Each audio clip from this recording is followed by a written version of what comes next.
మన తెలుగు సంస్కృతి ఛానల్కి స్వాగతం. బాలలు, ఈరోజు మనం ఈ వీడియోలో చుత్వ సంధి దానికి సంబంధించినటువంటి ఉదాహరణల గురించి తెలుసుకుందాం. ముందుగా చుత్వ సంధికి సూత్రం చెప్పుకుందాం. సకార తవర్గలకు వరుసగా శకార చవర్గలు పరమైతే శకార చవర్గలే ఆదేశం అవుతాయి. ఇక్కడ జాగ్రత్తగా వినండి. వ్యాకరణ పరిభాషలో రెండు స్వరాల కలయికను సంధి అని అంటారు. స్వరాలు అంటే అక్షరాలని అర్థం. ఈ రెండు స్వరాల మధ్య జరిగే మార్పునే సంధి కార్యం అని అంటారు. దీంట్లో ప్లస్కి ముందు ఒకటి, ప్లస్ తర్వాత ఒకటి, రెండు పదాలు ఉంటాయి కదా. విడదీసిన తర్వాత మొదటి పదాన్ని పూర్వపదం అని, రెండవ పదాన్ని పరపదం అని అంటారు. ఇప్పుడు మొదటి పదంలో ఉన్నటువంటి చివరి అక్షరంలో ఉన్నటువంటి స్వరం, అలాగే రెండవ పదంలో మొదటి అక్షరంలో ఉన్నటువంటి స్వరం, ఈ రెండు మార్పు చెందుతాయి. ఈ చుత్వ సంధిలో పూర్వపదంలో అంటే మొదటి పదంలోని చివరి అక్షరం సకారం కానీ లేదా తవర్గానికి సంబంధించినటువంటి ఏదో ఒక అక్షరం కానీ ఖచ్చితంగా ఉంటుంది. తవర్గం అంటే ఏమిటి? మనం వర్గాలు అనే వీడియోలో చెప్పుకున్నాం. ఇవి తాథ దధ న, ఈ 5 అక్షరాలని తవర్గం అని అంటారు.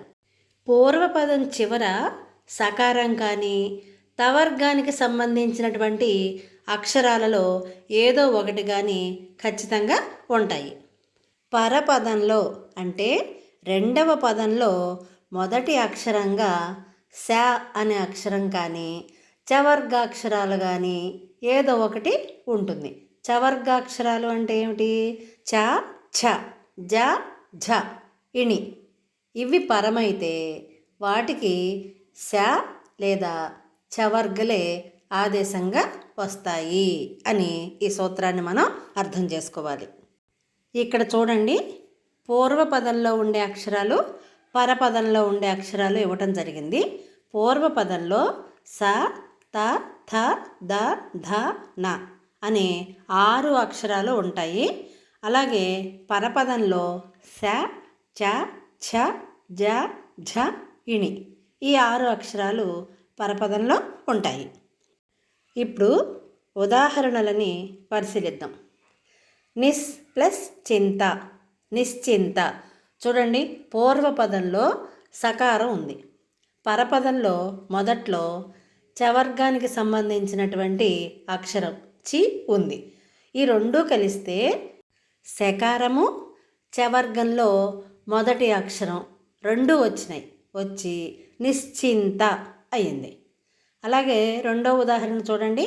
మనస్ ప్లస్ చలనము, మనశ్చలనము. ఇక్కడ పూర్వపదంలో చివరి అక్షరం సకారంతో కూడింది, పరపదంలో మొదటి అక్షరం, చవర్గంలో మొదటి అక్షరం, ఆ రెండూ కలిసి శకారము, చవర్గంలోని మొదటి అక్షరం, ఈ రెండూ కలిసి మనశ్చలనము అయింది.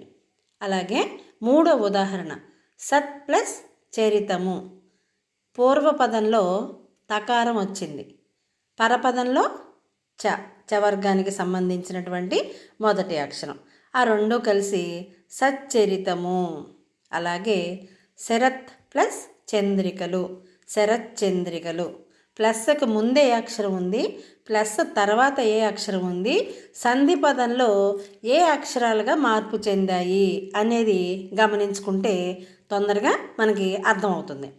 సత్ ప్లస్ ఛాత్రుడు, సచ్ఛాత్రుడు. జగత్ ప్లస్ జనని, జగజ్జనని. సత్ ప్లస్ జనుడు, సజ్జనుడు. యావత్ ప్లస్ జగము, యావజ్జగము. చూడండి, పూర్వపదంలో ప్రతి చోట స్ సకారానికి సంబంధించింది కానీ లేకపోతే త్ అనే అక్షరం కానీ ఉన్నాయి.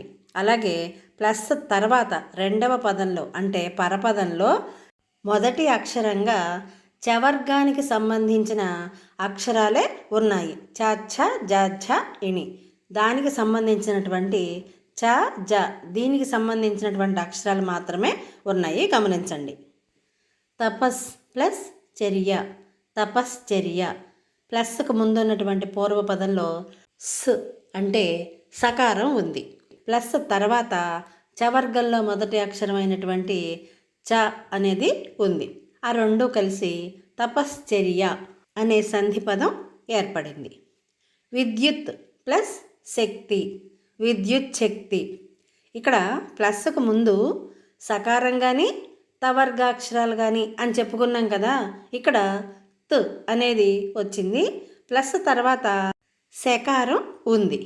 ఆ రెండు కలిసి విద్యుత్ శక్తి అనే పదం ఏర్పడింది.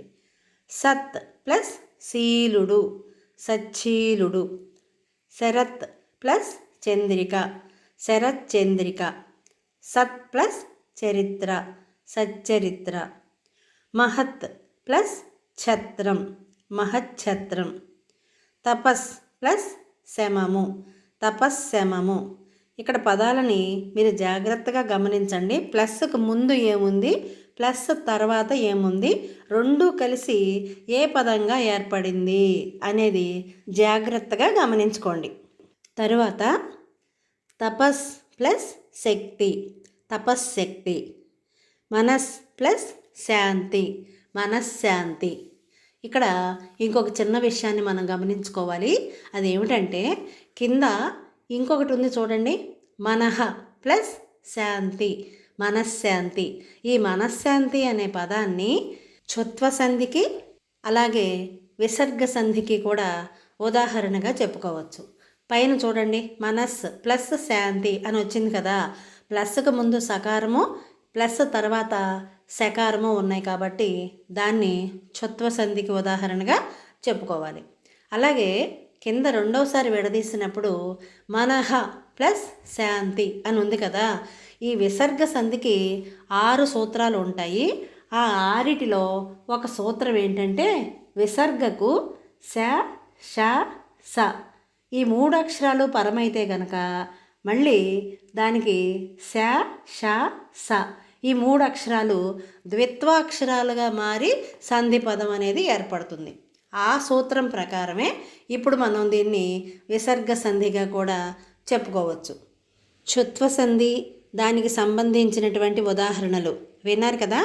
ఇలాంటి మరిన్ని వీడియోల కోసం చూస్తూనే ఉండండి మన తెలుగు సంస్కృతి ఛానల్. జై హింద్, జై భారత్.